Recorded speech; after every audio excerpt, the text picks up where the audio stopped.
Alors je le disais, vous êtes pilote, commandant de bord pour la compagnie Hop régionale. Quelle a été tout simplement votre première réaction suite à l'annonce de ce crash? On est sur une véritable série noire depuis quelques mois dans l'aviation. Effectivement, les premières pensées bien sûr vont aux familles des victimes. 150 décès, c'est pas rien. Malheureusement, c'est très triste. Et au niveau de la communauté aéronautique et bien sûr de toutes les familles des victimes, c'est très triste. Encore un événement malheureusement qui est dans la lignée de l'année 2014. Donc là, sur cet accident, effectivement... Qu'est-ce que vous avez pensé en fait au début quand vous avez eu les premières infos, avant d'en dire plus sur les toutes dernières, par rapport à cette chute régulière de l'avion? Mais écoutez, il y a deux phénomènes qui peuvent avoir lieu. De partir, parce qu'il était à une altitude de croisière de 38 000 pieds, pour ensuite descendre, ma première réaction fut d'abord une dépressurisation. Cela peut arriver, un hublot qui explose, etc. Donc la première manœuvre à effectuer d'un point de vue pilote, c'est bien sûr de s'équiper avec de l'oxygène et ensuite descendre à des altitudes supportables pour l'être humain pour pouvoir continuer son vol. La deuxième hypothèse, bien sûr, c'était un problème technique qui peuvent être divers, notamment commande de vol.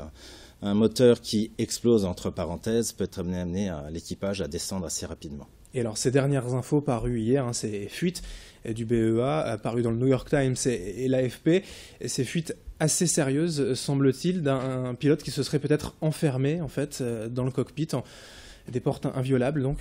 Mais écoutez, oui, effectivement, depuis les attentats de 2001 aux États-Unis, la réglementation est très stricte maintenant. La majeure partie des avions doivent avoir des portes, entre parenthèses, blindées, renforcées, afin de prévenir la possibilité de quelqu'un puisse rentrer dans le poste de pilotage. Le fait est, c'est que du poste de pilotage, on peut sortir, mais c'est une demande tout à fait personnelle du point de vue pilote, on peut sortir du poste de pilotage pour des besoins physiologiques ou aller boire un café, etc. Mais par contre, pour pouvoir rentrer dans le poste de pilotage, il y a des procédures, que je ne peux pas évidemment tout vous dire, mais effectivement, il y a des procédures très réglementées dans toutes les compagnies aériennes, et quel que soit le type d'avion, Airbus ou Boeing, il y a des procédures pour pouvoir rentrer dans le poste de pilotage. C'est assez choquant finalement d'imaginer voilà, que l'on confie sa vie au pilote d'un avion et que celui-ci aurait pu faire ce geste incroyable. Effectivement, c'est une hypothèse. Après, bon, bien sûr, il y a d'autres hypothèses. Effectivement, on est quand même suivi tous les ans, je dirais, avec une visite médicale. C'est une visite médicale aussi bien psychologique que médicale, d'un point de vue cœur, les yeux, les oreilles, etc. Mais effectivement, rien n'empêche, malheureusement, un pilote, s'il est dans un état un peu désespéré, de faire cet acte qui serait vraiment traumatisant. La communauté des pilotes, vous en avez parlé, peut-être avec d'autres.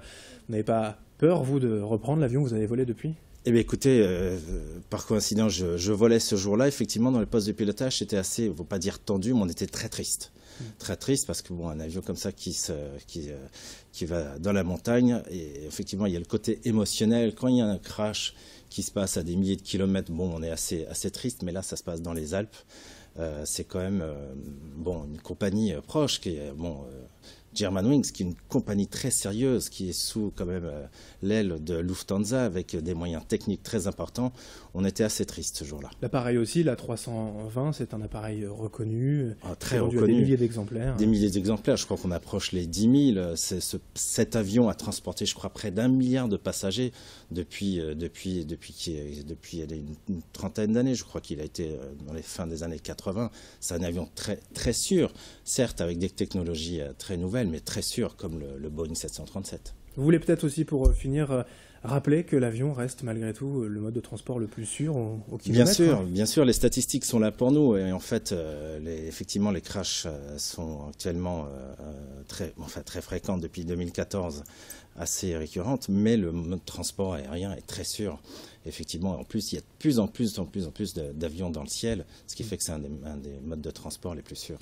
Merci donc Richard Pollard, commandant de bord pour la compagnie Hop régionale, d'être venu nous éclairer un peu sur le sujet ce matin.